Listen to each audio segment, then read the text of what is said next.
জানি না কার মা নাই, কার আব্বা জান নাই, কে জানি রে মাও নাই, বাবাও নাই, কবরের বাসিন্দা হয়ে গেছে। আল্লাহ কত দূরে যায়, কত দূর খবর নেওয়া যায়।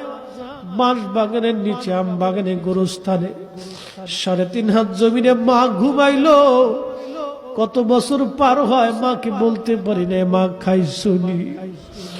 কতদিন পার হয়, আব্বাকে বলতে পারি নাই বাবা খাইছনি। এই মাহফিল যারা সাজাইলো তাদের বাবার কুল, মায়ের কুল। মাহফিলে যারা টাকা পয়সা, শারীরিক শ্রম আর মেহনত দিয়ে সুন্দর বাগানে যারা সাহায্য করলো, তোমার হাবিবের ঈদে মিলাদুন নবীর মাহফিল, আল্লাহ মেহেরবানি করে তোমার হাবিবের ইজ্জতের খাতিরে সবার আপনজনদের কবরগুলি